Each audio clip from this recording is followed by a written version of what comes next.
klaro na maliwanag ang hidwaan sa pagitan ng dalawang grupo na halos pareho ang bilang.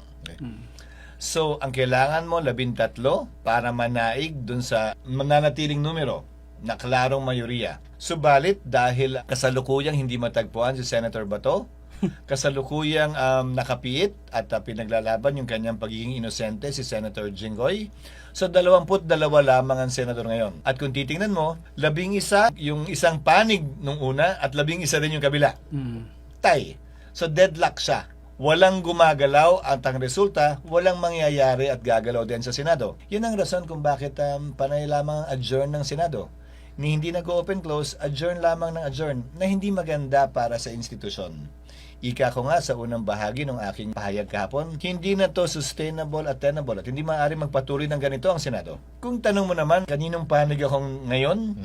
Ang panig ko mula't mula hanggang ngayon ay sa Senado. Ibig sabihin, hindi pwedeng manatiling ganun yung institusyong kinabilangan ko. Kung ang tanong mo ay, majority ka ba o minority? Magpapaka-technical ako ng konti.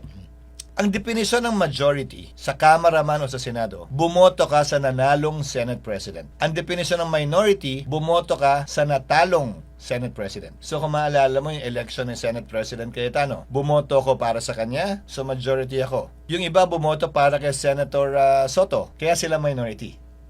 Ngayon walang Senate President kasalukuyan ang Senado. So, acting lamang si Senator Win Gatchalian at Senate President Pro Tem lamang siya. Pero dagdag ko, hindi porkit majority ka, kakampi ka ng administrasyon. Hindi porkit minority ka, kakampi ka ng oposisyon. Hindi porkit majority ka, iisa lamang ang boto nyo. Bigyan ko kayo ng isang halimbawa. Nung Senate President ako, syempre kakampi ko ng mga nasa majority na bumoto sa akin. Nung in-archive ko yung impeachment ni VP Sara last year, yung boto hindi sumunod sa majority-minority. Tulad ng ibang mga kontrobersyal na botohan. Halimbawa, si Senator Risa yata, nung panahon yun, bumoto para labanan yung pag-archive. Si Senator Lacson nag-abstain. Si Senator Zubiri bumoto para i-archive yung impeachment. Magkakakampi sila sa minority, pero hindi pare-pareho ang boto nila. Ganon din ang mangyayaring botohan sa mga controversial na bill. Death penalty man, divorce man, SOGI bill man, abortion. So, hindi yan susunod sa mga linyang ganon. So, majority-minority, hindi ibig sabihin, tulad ng sinabi ko, isang boto o grupo kayo palagi sa lahat ng issue, sa lahat ng botohan. Nagpasya ako na itigil na yung kawalan ng sesyon sa Senado. Nagpasya ako na hindi pwede magpatuloy na walang sesyon ng Senado dahil nakasaad din sa saligang batas. Hindi pwedeng mag-adjourn ang Senado nang sosobra sa 3 araw nang hindi nagpapaalam sa kabilang kamara. Kahapon, kung hindi pa kami nagsesyon, lalabagin na namin yung provision na yun ng saligang batas. At kahapon, bagaman walang opisyal na pahayag, nagbigay na ng sulat si Senate President Cayetano na wala ng sesyon. So, kinailangan talagang mag-convene na ang Senado. Ang solusyon nga sana, imbis na mag-agawan sila ng trono, may dumulog na lamang sa korte para pagpasahan ito. Yun para sa akin yung mapayapang solusyon sa problemang ito. Sa ngayon, boto, ang mayoriya ay alanganin. Meaning, 13 kasi maliwanag eh. So may desisyon na tinatayuan, etc. etc. Pero sa ngayon, ang bilang ay 12-10. 12-10. Kung magiging 13 yun, edi mas maliwanag. So Tapos, kung tatanungin mo, sana dumating sa hindi malayong hinaharap na may makabuo ng 13, sino man yun? Sino man yun ha? Ulitin ko ha? Sino man yun? Para tapos na. Wala nang issue, reklamo o problema. wala bang kinalaman yung palasyo sa naging desisyon nyo na magpakita doon sa plenary kahapon? Wala. Para sa akin, ang posisyon ng palasyo, walang kinalaman sa posisyon ng Senado bilang senador. Bakit? Hindi ba masakit sa dibdib na nakikita mo nag-adjourn na lang ang Senado ng 3 araw na nandun naman yung mga tao na nagbo-boycott man o protesta man? Di ba? Wag na lang yon, iba na lang. At hindi ako nagkulang sa pakikipag-usap sa mga kasamahan ko sa Senado, sa magkabilang panig na dapat ganito. Huwag gamitin to. Hindi tama to. Hindi na tama yung ganito. May ibang paraan. Iba yung kaisipan nung iba. So, kailangan kong tayuan kung ano man ang paniniwala ko. Kailangan kong gawin kung anong tingin kong tama at nararapat. Hindi para sa sarili ko. Hindi para sa isang pangkat o grupo. Pero para sa Senado na, bilang isang institusyon. Tungkulin na yung pinag-uusapan para sa akin. Hindi na kulay sa politika o pagkampi sa isa o kabilang grupo. Sa mga kapwa ko Pilipino, malinaw na nakasaad sa konstitusyon. Walang sinumang senador ang maaaring lehitimong tumayo bilang Pangulo ng Senado batay lamang sa 12 boto. Ito ay pinagtibay sa ilalim ng 1987 Constitution. Sa Article 6, Section 16, subsection 1 ng 1987 Constitution. The Senate shall elect its president by a majority vote of all its members. Ang ibig pong sabihin, makakapaghalal lamang ng isang Senate President kung makakuha siya ng mayoryang boto ng lahat ng miyembro ng Senado. Ayon po sa konstitusyon, 24 ang kabuang bilang ng mga halal na senador. Kaya naman, 13 po ang kinakailangan para magkaroon ng mayorya. Nakalagay din sa alituntunin ng Senado, sa Rule 2, Section 2, na the officers of the Senate shall be elected by the majority vote of all its members.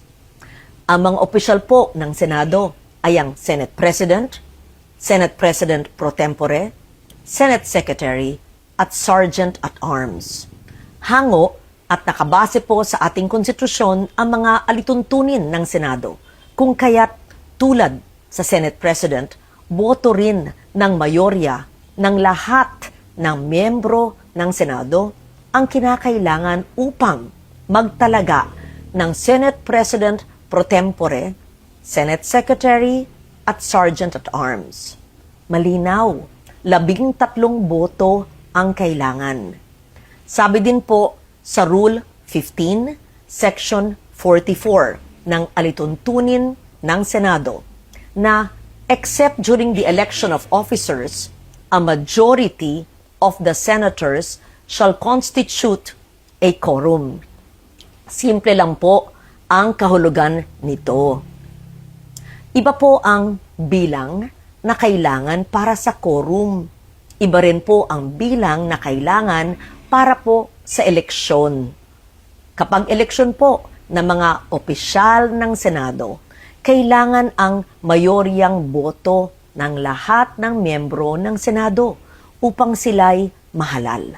Kaya naman, sa kabila ng aking paggalang sa aking mga kasamahan, labag sa konstitusyon at alituntunin ng Senado ang nangyaring pagtatalaga ng Senate President pro tempore, Senate Secretary at Sergeant at Arms dahil 12 senador lamang ang nasa plenaryo na bumoto. Kulang ng 1 boto para masabing mayorya ng lahat ng miyembro ng Senado ang bumoto para sa pagbabago ng liderato. Samantala po, sa chairmanship naman ng mga komite ng Senado, malinaw din ang saligang batas sa ilalim ng Article 6, Section 16, Subsection 2, kung saan sinabi na, a majority of each house shall constitute a quorum to do business. Ibig sabihin po, 13 senador din ang kinakailangan na kabilang sa sesyon ng Senado upang makagawa ng anumang opisyal na gawain o quorum, kung kaya't labag din po sa konstitusyon ang naganap na pagdeklarang bakante at pagtatalaga ng mga chairperson sa mga ilang komite. Madalas pong binabanggit ang mga nasa minorya ang kasong Avellino versus Cuenco upang palabasing lehitimo ang naganap na takeover sa Senado.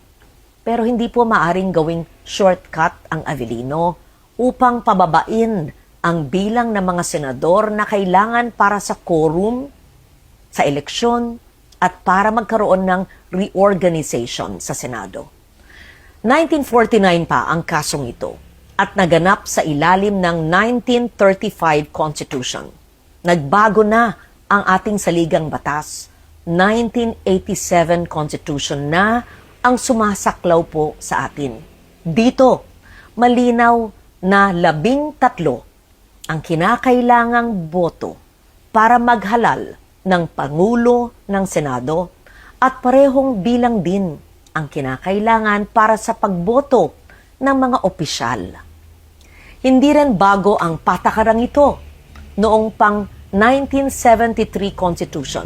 Malinaw na ring nakasaad na ang Speaker ng National Assembly ay dapat mahalal sa pamamagitan ng mga mayoryang boto ng lahat ng miyembro. Kung tatanggapin natin na maaring basta-basta na lamang bawasan ang bilang ng mga senador na kinakailangan para sa eleksyon ng mga opisyal at pinuno ng mga komite, malaki ang magiging epekto nito sa operasyon ng mataas na kapulungan.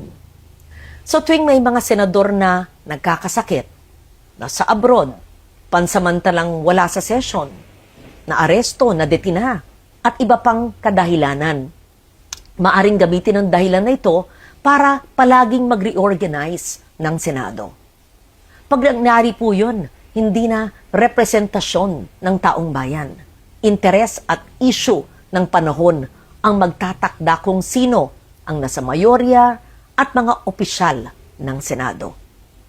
Ang magiging labanan na lang ay kung sino ang makakapagbawas ng pisikal na presensya ng kabilang panig sa bulwagan.